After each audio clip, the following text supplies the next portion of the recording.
હવે એવું તો મારી યારે હું થઈ ગયું, હાથમાં માવા લેવા પડે ના. મોટા ભાઈએ કમબેક કરી નાખ્યું સ્કૂલના પ્રિન્સિપાલ તરીકે. દેવીઓ અને સજ્જનો, હું શું શીખું સર્વીને 10K ફોલોઅર કરવાના 47મા દિવસમાં તમારા બધાનું વેલકમ છે. અને હા, આને કહેવાય ઘરનો મેન ગેટ. તમને તો પછી ખબર નહીં, ખોલીને કંઈક આ રીતે બજારમાં ચેક કરવું પડે, કોઈ છે નહીં ને. અરે કહેના ક્યાં ચાહતે હો? ફટાફટ છે ગામની દુકાને પહોંચી ગયા, થોડા ઘણા માવા લઈ લીધા. માવા લેવાનું કારણ છે કે માવા આપણા નથી, મહેમાનના છે એકચ્યુઅલી. ये क्या है? બોટાદ થી ફાઇનલી છે મોટા ભાઈ આવી જતા ને ગાડી થઈ ગઈ હતી તૈયાર, કારણ કે અમારે જવાનું છે દામનગર. હાલો તે બાકાજી કી ઓન ધ વે.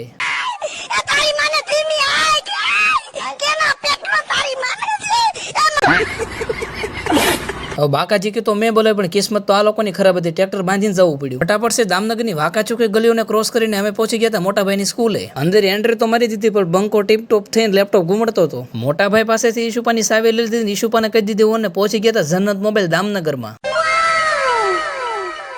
BM સાહેબે KGF નું અનબોક્સિંગ તો કરી નાખ્યું, પણ હારો આપણે હોતો નાનકડો ખર્ચો કરી નાખ્યો, જોડાઈ નાખ્યા 100 વાળા એરફોન.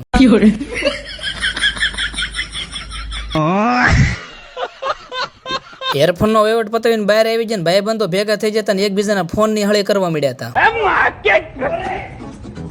હાલો તે દામનગર નો નાઇટ વ્યૂ જોઈ લો, ને દામનગર થી આપડા વ્લોગ કોણ કોણ જોવે ફટાફટ કોમેન્ટ કરી દો. દામનગર માં થઈ ગયું તું મોડું, એટલે ફટાફટ થોડો ઘણો નાસ્તો લઈ લીધો ને પેમેન્ટ નીતિનભાઈ પરબારું કરાવી નાખ્યું.